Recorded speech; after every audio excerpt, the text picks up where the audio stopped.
All right, guys. Welcome back. The taskmaster. Yeah, that's right.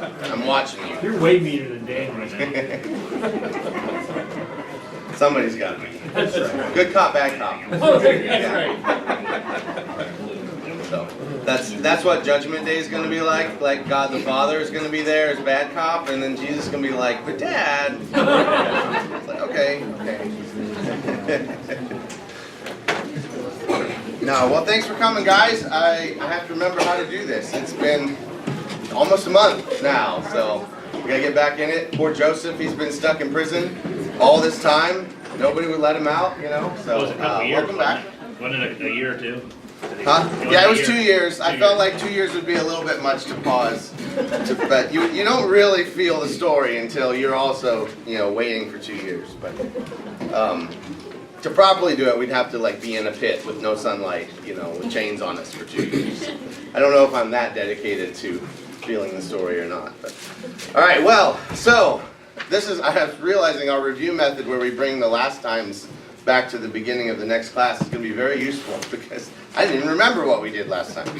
So I'll read our summary that we put together last time for Genesis 36, 7 to 28. The title we had in Slack was The Descendants of Esau, Edom, and Joseph's Dreams Get Him Thrown into a Pit by His Brothers and Sold into Slavery. And the storyline summary was, we had the descendants of Esau in 36, the Amalekites harassed Israel and God wipes them out eventually. That's on that history timeline that we did there. Jesus is persecuted by the eventual descendants of Esau. That was all the 7 Herods. Esau was the father of the Idumeans, and the Herods were Idumean. Haman the Agagite and Esther was descended from the Amalekite king Agag. Joseph has a dream. Joseph's brothers hate him for it. Joseph was the favorite. Joseph's brothers threw him in a well, and they, whoever that was, pulled him out and sold him. Yeah. So hopefully that rings some bells. We're going to pull that up, put it in bucket number 2.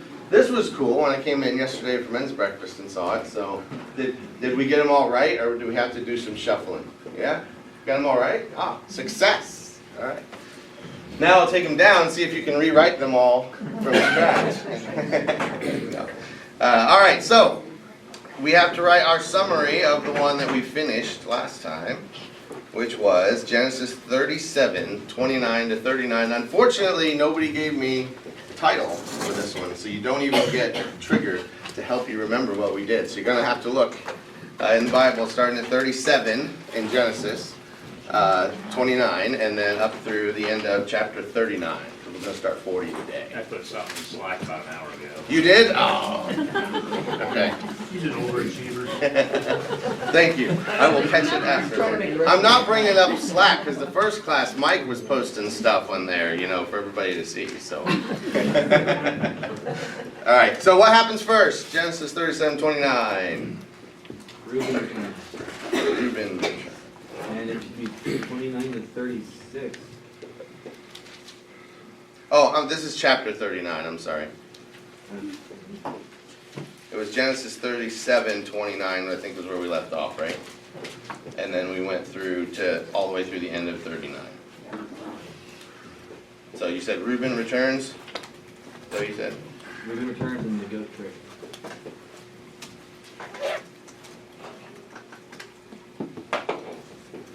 Okay. And what next?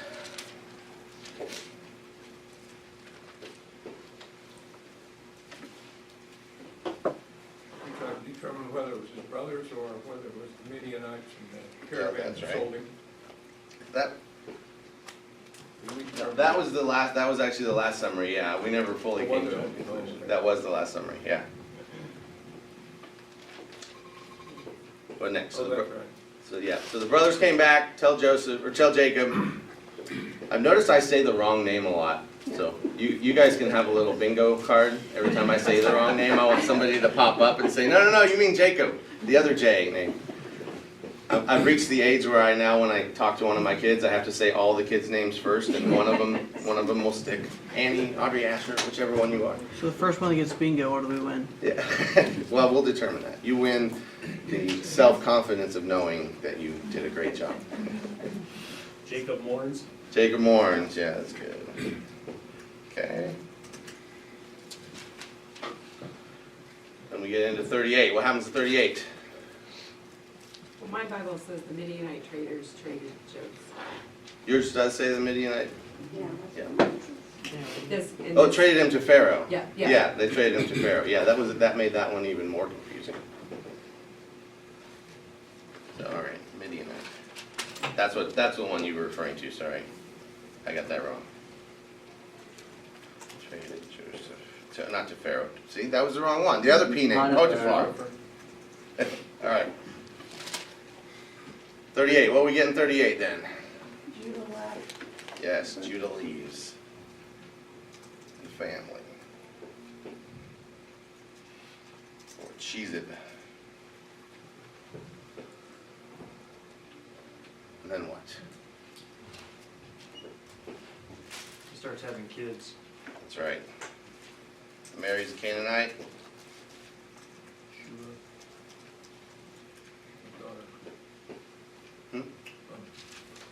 It was Shua's daughter, I noticed they never actually did. Yeah, they don't say her name. Yeah, it's just Shua's daughter. Yep. Two of his daughters, or two of his sons were taken by God because That's right. Vern Onan.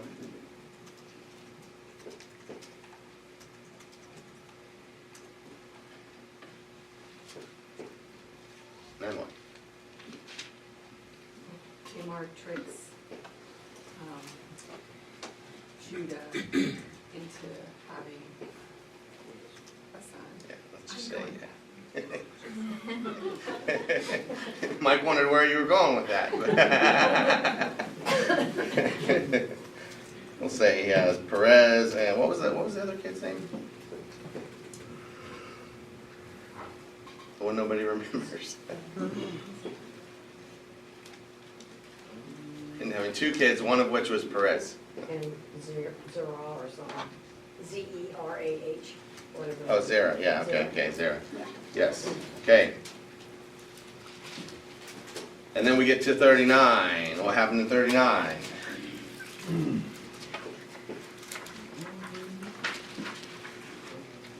We're back to the Joseph story, right? Main thing is Potiphar's wife accuses Joseph of That's the biggest thing. trying to Yeah. have his way. So, although you could also say that Joseph takes over Potiphar's household, since he seems to keep doing that throughout the story. All right, and then Joseph thrown in prison. That look good to you guys? Yep. All right, I'll slap James's title on it next time, and we've got our summary. Okay. Now we're going to start in on Genesis chapter 40.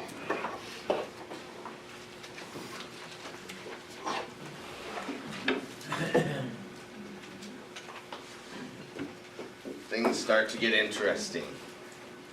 So, Genesis chapter 40. Sometime after this, the cupbearer of the king of Egypt and his baker committed an offense against their lord, the king of Egypt. And Pharaoh was angry with his two officers, the chief cupbearer and the chief baker, and he put them in custody in the house of the captain of the guard in the prison where Joseph was confined. The captain of the guard appointed Joseph to be with them, and he attended them. They continued for some time in custody. And one night they both dreamed, the cupbearer and the baker, the king of Egypt, who were confined in the prison, each his own dream, and each dream with its own interpretation. And when Joseph came to them in the morning, he saw that they were troubled. And so he asked Pharaoh's officers who were with him in custody in his master's house, "But why are your faces downcast today?" And they said to him, "Oh, we have had dreams, and there's no one to interpret them." And Joseph said to them, "Do not interpretations belong to God? Please tell them to me." So, Joseph rising to power here, I mean, he even rises to power in prison. That's tough. I don't know of anybody else that does that in history. He's definitely a cat that always lands on his feet, right? I don't know what it is about him, whether it's totally miraculous that he just rises to power. It seems like he has some sort of supernatural ability to administer. Like he is a natural born CEO. You put him in charge, things happen everywhere he goes. And he had no formal training. It's not like he went to business school and got his MBA and now he knows how to run a large organization. It's just part of his natural talent. I wonder if Potiphar didn't put in a good word for him, though. I mean, to at least get him off on the right foot with the leader of the jail. But I don't know about you guys. My first question when I read this is, what is a cupbearer? Aside from the fact, what? I'm pretty sure the name should like explode. Right. Yeah, it's like a refrigerator means something that refrigerates stuff. I understand. A cupbearer is someone who bears the cup. But like, what does that mean? Exactly. It's basically a human cup holder. I'm pretty sure, Server. if I remember right, a lot of cupbearers, like especially for higher up people in the kingdoms, would also test they taste test what they are giving their king or whatever, like in case it was poisoned or something. Because I don't think they make the drinks. I think they just deliver the drinks. Yeah, so you're on to that there. The cupbearer was probably the highest position in the court of Egypt, and his job actually was keep the Pharaoh alive. So you did not put someone in that position that you did not trust. So the fact that the cupbearer went to prison is pretty tough, and his job is, you make sure I don't get poisoned. He is the official poison checker, which is usually the job I like to do in our house because I don't think there's poison there. But if there could be, it would not be my favorite job. So that's what his daily life was. If somebody's trying to assassinate the king, I'm supposed to take the bullet for him. And so it's one thing to tell the guy, hey, you make sure none of my drinks have poison in them. And it's another to say, and just to make sure you're doing a good job, you're going to drink it first, because that's what they did. The cupbearer always took the first drink out of the cup. So that if he happened to be having a bad day and didn't really pay attention to what happened to that pallet of wine back in the storeroom, like, tough, you're the guy who's going to die from the poison, not me. So that's what the cupbearer was. Some of the older translations translated as butler. And I don't think it doesn't do him justice. The cupbearer was also really powerful because he was constantly by the Pharaoh. So if you wanted to get the ear of Pharaoh, the cupbearer was the guy that you courted. Like you went and tried to talk to him, so he would talk to Pharaoh for you.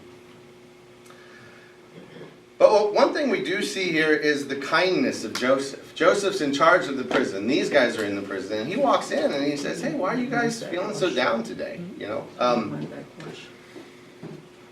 I'm not sure men and women read that part exactly the same. Women, you might have noticed, men aren't always the most observant people in the world. Joseph is a man here. Right. This is because what I've come to understand is the female brain has an unattended AI agent that is constantly estimating the mood of every person within your field of view. You're not consciously doing it. But you have this low-lying estimate of who's having a bad day and who's having a good day.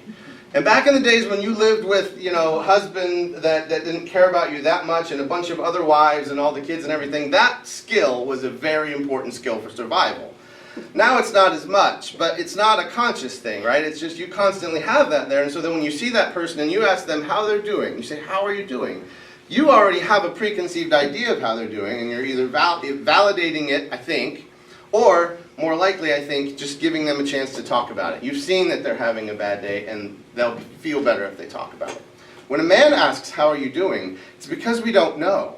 That's why we ask. It's not that we had a preconceived idea. So this is Joseph, okay? For Joseph to ask these guys, hey, why do you guys look so down today? Joseph had to have been walking into this cell with the express purpose of the first thing I'm going to do is look at these guys and try to figure out, are they having a good day or not? Like, he's not going to just notice it just offhand, okay? And so that you do see that Joseph, I mean, he seems, maybe that's why he's such a good administrator. The people under him like him because he takes an interest in their lives. He pays attention to them. So that's Joseph. So verse 9. So the chief cupbearer told his dream to Joseph. And he said to him, "Oh, in my dream there was a vine before me, and on the vine there were 3 branches. As soon as it budded, its blossoms shot forth, and the clusters ripened into grapes. Pharaoh's cup was in my hand, and I took the grapes and pressed them into Pharaoh's cup and placed the cup in Pharaoh's hand." And then Joseph said to him, "This is its interpretation. The 3 branches are 3 days. In 3 days, Pharaoh will lift up your head and restore you to your office. And you shall place Pharaoh's cup in his hand as formerly when you were his cupbearer. Only remember me when it is well with you, and please do me the kindness to mention me to Pharaoh. And so get me out of this house. For I was indeed stolen out of the land of the Hebrews, and here also I have done nothing that they should put me into the pit." And when the chief baker saw that the interpretation was favorable, he said to Joseph, "Oh, I also had a dream. There were 3 cake baskets on my head, and in the uppermost basket there were all sorts of baked food for Pharaoh, but the birds were eating it out of the basket on my head." And Joseph answered and said, "This is its interpretation. The 3 baskets are 3 days, and in 3 days Pharaoh will lift up your head, and the baker is yes from you, and hang you on a tree, and the birds will eat the flesh from you." So much for Joseph being only the nice guy. Like, it's almost like he led the baker on there, and he's like, now you're going to die. Sorry, buddy. Tough luck.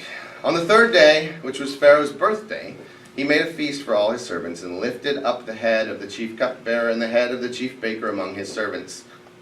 He restored the chief cupbearer to his position, and he placed the cup in Pharaoh's hand. But he hanged the chief baker, as Joseph had interpreted to them. Yet the chief cupbearer did not remember Joseph, but forgot him.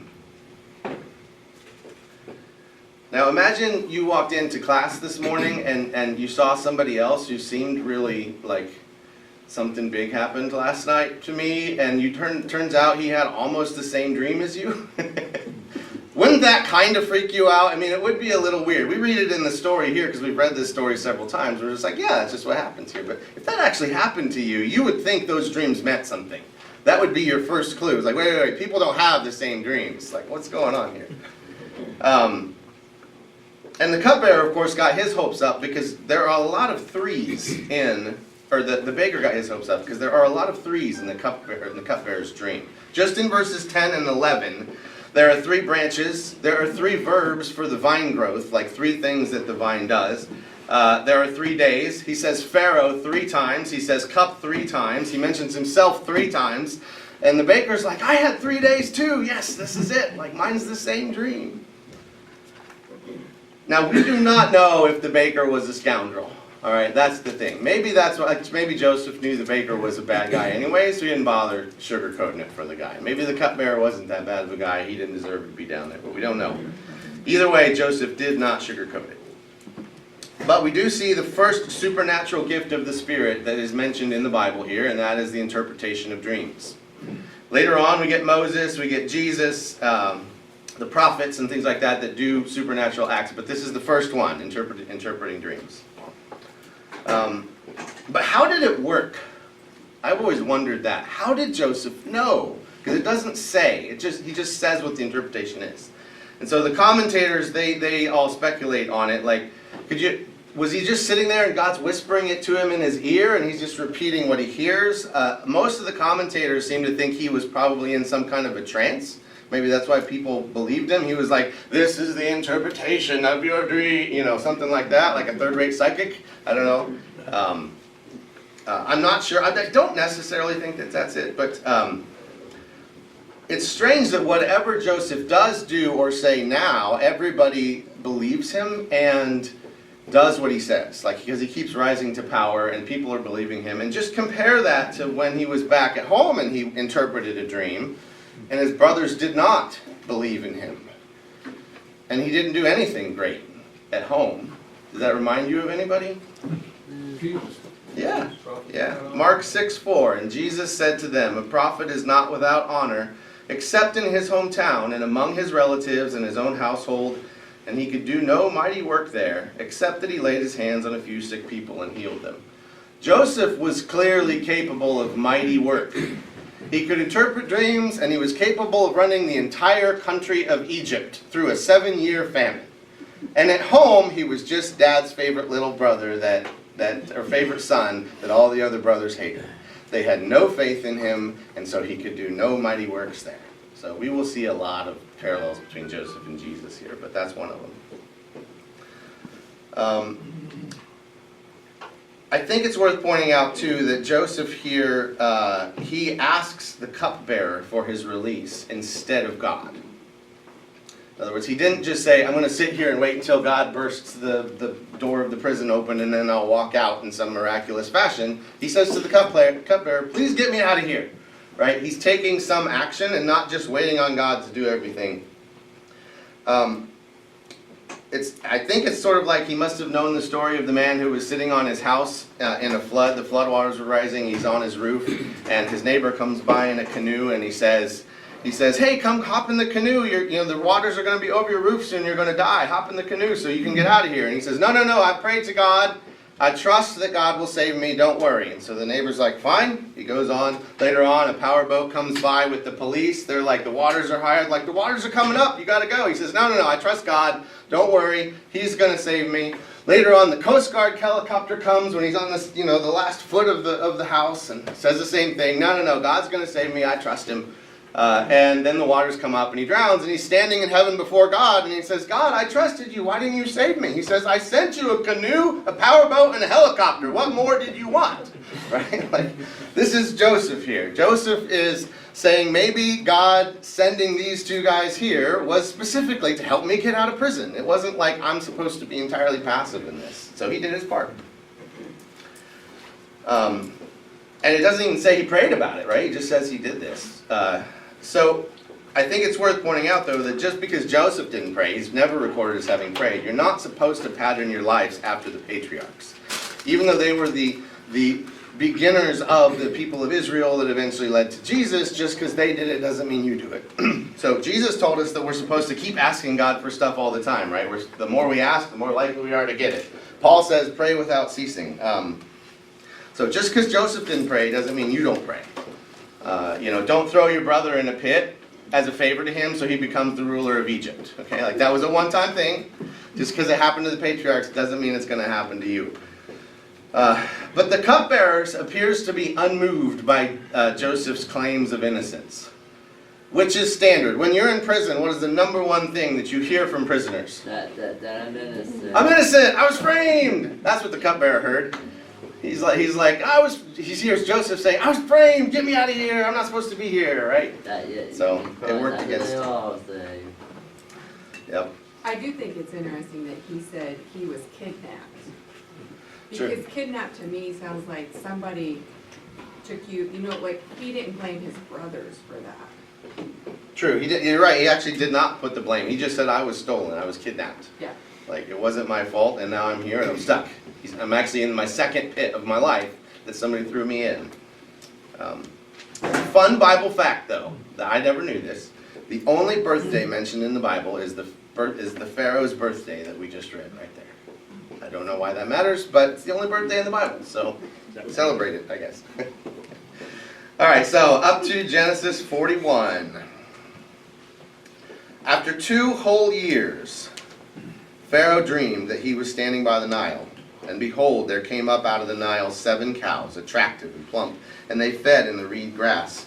And behold, 7 other cows, ugly and thin, came up out of the Nile after them, and stood by the other cows on the bank of the Nile. And the ugly, thin cows ate up the 7 attractive, plump cows. And Pharaoh awoke, and he fell asleep, and dreamed a second time. And behold, 7 ears of grain, plump and good, were growing on one stalk. And behold, after them sprouted 7 ears, thin and blighted by the east wind. And the thin ears swallowed up the 7 plump, full ears. And Pharaoh awoke, and behold, it was a dream. So in the morning his spirit was troubled. And he sent and called for all the magicians of Egypt and all of its wise men. And Pharaoh told them his dreams, but there was none who could interpret them to Pharaoh. And then the cupbearer said to Pharaoh, I remember my offenses today, when the Pharaoh was angry with his servants and put me and the chief baker in custody in the house of the captain of the guard. We dreamed on the same night, and he and I, each having a dream with its own interpretation. And a young Hebrew was there with us, a servant of the captain of the guard. And when we told him, he interpreted our dreams to us, giving an interpretation to each man according to his dream. And as he interpreted to us, so it came about. I was restored to my office, and the baker was hanged. Now, if you didn't know the rest of the story, I wish we all came to this fresh, and I could just get everyone to write down what you think the interpretation of those dreams are before Joseph reveals it, right? When we know what the answer is and you look back, you're like, yeah, it's obvious what that is. But if you had had that dream, I'm not so sure. There's no way you would have gone to famine and 7 years and stuff. You would have known the 7, but you'd be like, what are these cows about? And, I mean, the reason Pharaoh's talking about it the next day, visualize a cow eating another cow. This is not a normal cow. This is this is blood and teeth and gore. Like, that would be a terrible nightmare. Has anybody ever read the Wingfeather Saga books? Anybody seen those? There's things in there called toothy cows that are like there's carnivorous cows with great big teeth on them. It's a great like young teens book.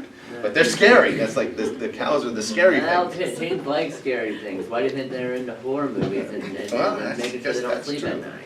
That's true. This is a good series, though. It actually is reasonably Christian in theme. But yeah, that's what Pharaoh's dealing with here, right? He just saw 7 cows maul 7 other cows and eat them. Like, that's going to make you think twice when you wake up in the morning. But the magicians, who are these guys, right? Like, we read it with our Western lens as the word magician means illusionist.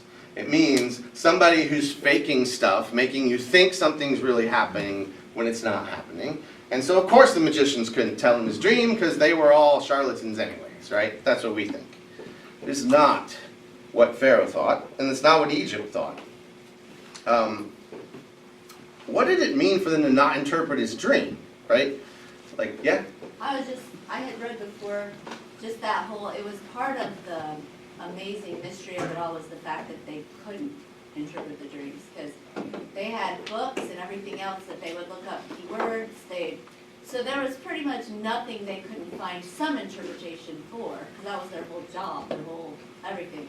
So the fact that multiple times in the Bible there's times where nobody there could do it was part of the miracle of it, because there was never a time they couldn't find some way to explain it, whether it was through demonic powers or through their different sources they had to look stuff.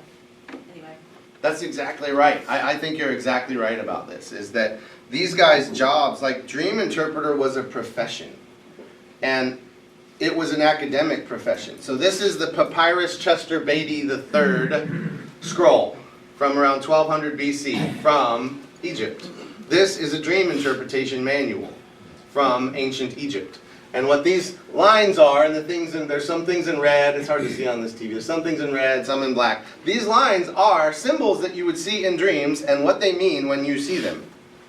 Dream interpreter meant you went to college and you studied this, and you memorized this. And then when someone tells you the dream, you're bringing out all your big reference books. You remember where to go look. And you're like, oh yeah, I remember crocodile. So like on this particular scroll, some of the things it says is that if you see yourself eating bread, that's a good thing. Good things are coming to you. If you see a crocodile, that's bad. You have danger and your enemies are coming from the water.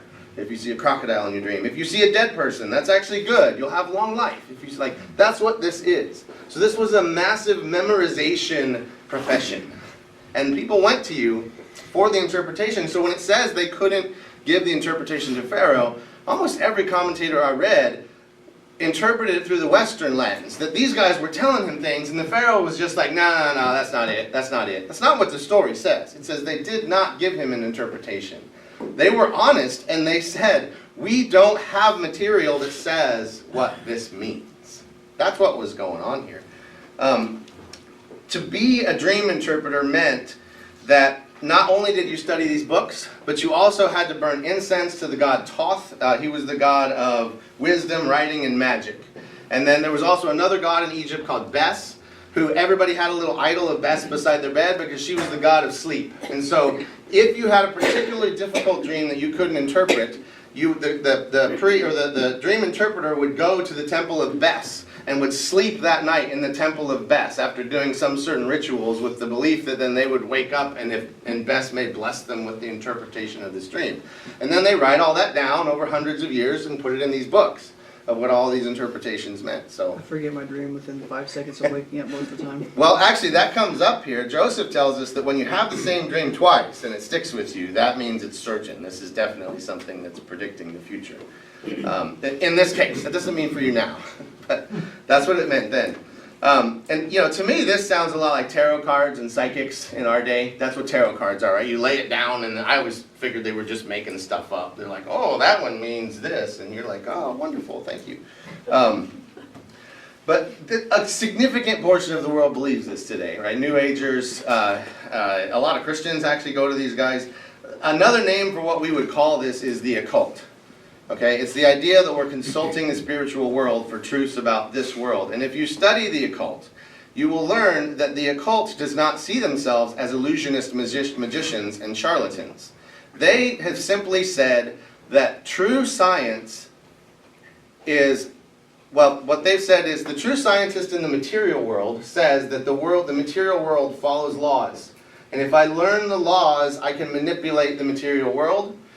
And the scientist does not extend that to the spiritual world because they don't believe there is a spiritual world. And so the occult, the New Age, say the spiritual world works on laws the same way the physical world works on laws. And so we just do our experiments with the spiritual world, and then when we incant our spells, when we do the ritual, when we do the thing that's supposed to be done, then the spiritual world will have to do what we commanded it to do, because we studied it scientifically and this is it. So the people who are in the New Age now, who are in the occult, they call that magic with a K on the end. Specifically to distinguish it from what we think of as magic, which is illusion, where everyone knows it's fake. You just don't know how they did it. They call that magic with the K, meaning this is actually manipulating the spiritual world. This is actually contacting other spirits, and they're doing things for you. I mean, this is what a Ouija board is supposed to be about, right? So people still believe this today. That's what the Egyptians believe today. That's who those magicians were. They were the ones who interacted with that spiritual world. And so the question is, do you think the Egyptians were correct? Do you think the occult people are correct? Are they actually talking to the spiritual world? Are they talking to demons? Do the psychics actually know things that maybe they shouldn't know? Like, where did they learn them from? Or are they all charlatans? This is the question I posted in Slack. So let's turn to Deuteronomy 18, 9 to 14, because I think we should always look to the Bible to answer these things for us. I mean, I'm pretty sure most psychics are probably charlatans, but... Well, let's see. Deuteronomy chapter 18, verse 9.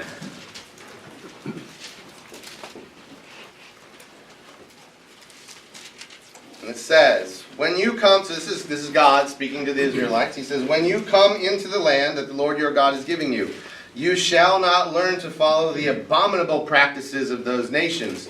There shall not be found among you anyone who burns his son or his daughter as an offering, anyone who practices divination or tells fortunes or interprets omens, or a sorcerer or a charmer or a medium or a necromancer or one who inquires of the dead.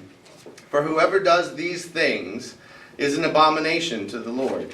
And because of these abominations, the Lord your God is driving them out before you. You shall be blameless before the Lord your God. For these nations which you are about to dispossess, listen to fortune tellers and to diviners. But as for you, the Lord your God has not allowed you to do this.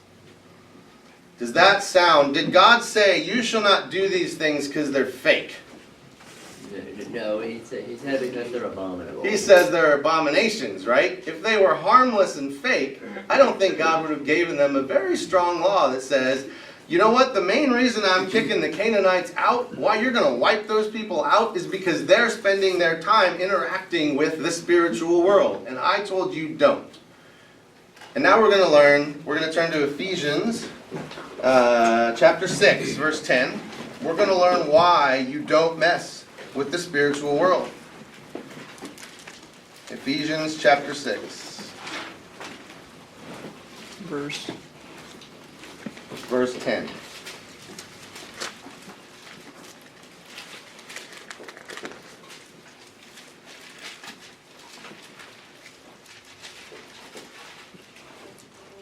Okay, verse 10. Paul tells the people in the church at Ephesus, he says, "Finally be strong in the Lord and in the strength of his might. Put on the whole armor of God, that you may be able to stand against the schemes of the devil. For we do not wrestle against flesh and blood, but against the rulers, against the authorities, against the cosmic powers over this present darkness, against the spiritual forces of evil in the heavenly places." So Paul tells us if you disobey God and you interact with the spiritual world, you will contact demons. You will be contacting evil things. And you will be giving those evil things a conduit into this world. So don't do it. So I grew up believing all that stuff was fake. The Bible convinced me it's not. It's not to say there aren't charlatans. But the Bible says there very much is a spiritual world. There very much are bad people there, and there very much are practices in which you can control things in the spiritual world and open up channels, and God says, absolutely don't do that.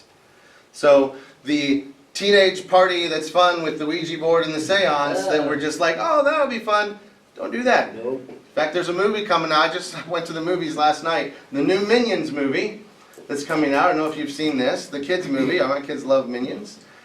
They hold a seance to bring demons into the world so that they can act as the monsters in their monster movie. This is just a fun thing. It's no big deal. It's not real. You know, I was like, holy cow. That's in the kids movies now. What's interesting, though, is that materialists in the world are fascinated by the occult. Oftentimes, they will write the Christians off as crazy, and they'll go to the occult meetings and the New Age stuff, because they're like, this is weird, this is so strange, I don't understand this. C.S. Lewis was one of those guys. He was an atheist, fascinated by the occult, and then one day, for a 14-day period after one of these occult rituals, he was stuck holding down one of his friends on the floor for 14 days. While that man writhed on the floor screaming, the demons were tearing him apart and he was falling into hell. And C.S. Lewis in his biography says, that shook me. I was an atheist and I could not explain this. I did not understand it and it shook me. 14 days is a long time. And so he went on to write a book about the demons called the Screwtape Letters. I love it. It's not necessarily biblical, but it's sort of imagine how the demon world must work if we know what the Bible says for how they interact with us and how you feel them in your own life. And the conclusion he came to that, when I think this is important to this story, that's why I'm getting to this. He says that there are two equal and opposite errors into which our race can fall about the devils. One is to disbelieve in their existence. The other is to believe and to feel an excessive and unhealthy interest in them. They themselves are equally pleased with both errors, and they hail a magician and a materialist with equal delight. In other words, they are perfectly happy for you to not believe they exist. It's much easier to fight a war if you don't know the other side is there. And they're also very happy if you decide to study them in depth so that you can learn the tactics of the enemy because you're studying them and not God. So just because I'm teaching here that I think the Bible is telling us there is a spiritual world and there are things that could be fascinating and interesting there, does not mean that you develop an excessive and unhealthy interest in them. Stick with God. He won't lead you wrong. Even if, because I think sometimes people think that maybe it can help them if they know more, but I think of even like with King Saul when he was looking for We know the right that. answers and was told do not. And it wasn't because the lady he went to didn't have power. It was because he wasn't supposed to mess with that kind of power. I think sometimes we can even think if we're doing it for a good reason, not fortune teller necessarily, but I mean looking into more of it and understanding more of it. But it is a dangerous. Absolutely. And you won't win. You think I'll use that for my own benefit and then I'll move out. You won't win. They're a lot smarter than you and they've been at it a lot longer than you have. The demons are. God's advice is the best. Just stay away from it. Just don't do it. Part of that is, if you go back to 40 verse 8, Joseph said, actually tells them where interpretation of dreams and that kind of information is supposed to come from. Yeah, that's right. He says it comes from God. You're exactly right. And later on in the New Testament, Paul writes, and God is the source of all wisdom and gives generously to those who ask. So the real lesson is, maybe not necessarily don't follow the occult, is like, if you got something that's troubling you, ask the one who knows. That's a very good point. Go to God. That's right. That's where the true answer. That's a good point, Dan. Go to God. That's where the real answer will be. I like that. So, point. If you look at this story, you say the thing that the Bible does not say is that the magicians were charlatans. It does not say that they were giving wrong interpretations. It says they couldn't give him an interpretation, which I think speaks to their credit.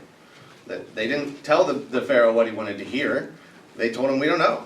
And so that's the environment of Joseph's story.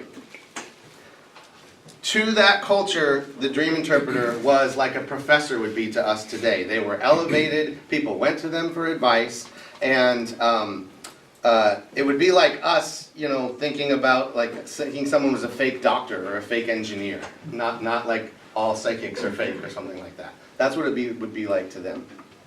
So, all right. So back to chapter 41, verse 14.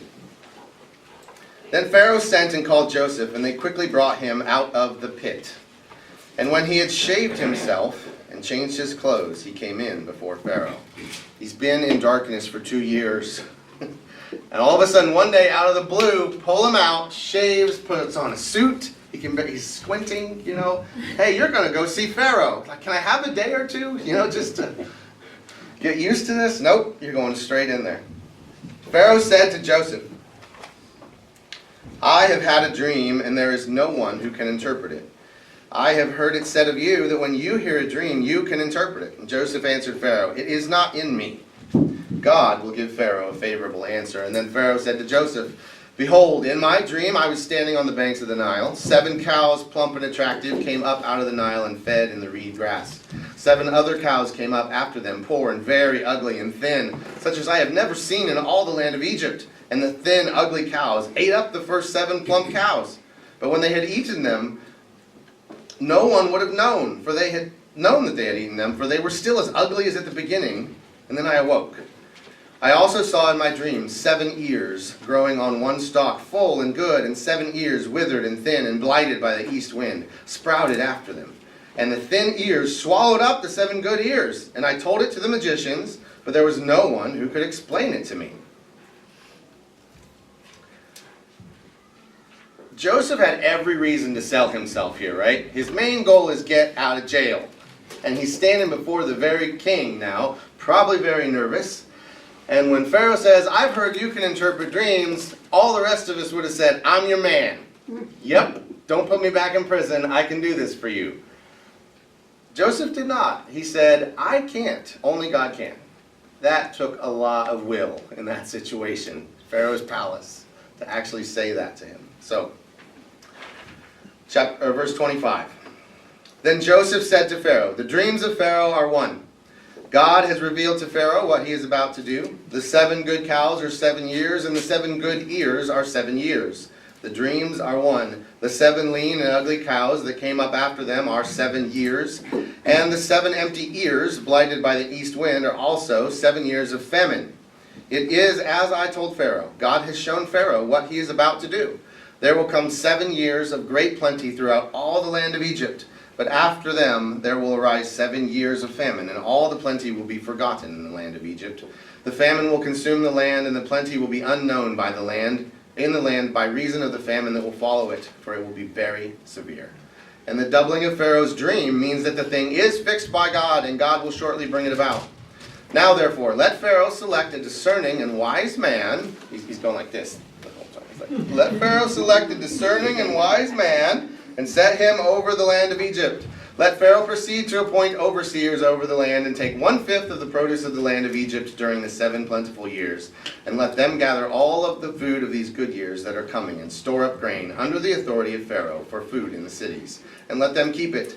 That food shall be a reserve for the land against the 7 years of famine that are to occur in the land of Egypt, so that the land may not perish through the famine. This proposal pleased Pharaoh and all his servants. Can we find a man like this in whom is the Spirit of God? And then Pharaoh said to Joseph, since God has shown you all this, there is none so discerning and wise as you are. You shall be over my house, and all my people shall order themselves as you command. Only as regards the throne will I be greater than you. And Joseph went, all right. And Pharaoh said to Joseph, see, I have set you over all the land of Egypt. Then Pharaoh took his signet ring from his hand and put it on Joseph's hand, and clothed him in garments of fine linen, and put a gold chain about his neck, and he made him ride in his second chariot. And they called out before him, "Bow the knee!" Thus he set him over all the land of Egypt. Moreover, Pharaoh said to Joseph, you see, we keep having Pharaoh saying to Joseph. Joseph never says anything back to Pharaoh. He seems to be dumbstruck. Moreover, Pharaoh said to Joseph, "I am Pharaoh, and without your consent, no one shall lift up hand or foot in all the land of Egypt." And Pharaoh called Joseph's name Zaphanath-Paneah, and he gave him in marriage to Asenath, the daughter of Potiphar, priest of On. So Joseph went out over the land of Egypt. Nobody asked why Joseph was in the dungeon. That seems like a huge plot hole to me. This guy just came out of prison and now he's ruling Egypt. Shouldn't somebody do a background You would check? think, although considering back in ancient Egypt, there was basically equivalent to a deity back then. So I know, but wouldn't Pharaoh? I suspect he did do a background check. He probably went and talked to Potiphar. Potiphar was like, that guy can administer anything. He's like, trust what he tells you. He's a good guy. That's my guess. One mistake I used to make about this story, though, is I thought priest of On meant On was a god of Egypt. On was not a god of Egypt. On was a city. The Greeks called it Heliopolis. It's right here. And it was the city where they worshipped the sun god Ra. In fact, that was the belief was that what the priests did in On was their job was to get up in the morning and do the rituals so that the sun would start its circuit at On and go over the earth. They thought they were the beginning, much like Japan has the sun on its flag, you know, like as the sun starts over Japan, that's how important we are. That's what Heliopolis was, what On was, where the sun starts. And so that's what the priests of On did, and that was the most important god or one of the most important gods in the Egyptian pantheon. So the daughter of the priest of On was a very coveted political marriage, because he was one of the most powerful people in Egypt under Pharaoh. So the fact that Joseph's put in charge and he's married to the priest of On, the guy who's high priest of the whole country basically, means he is set up for success. So we're just past 10 o'clock. I think we'll stop right there.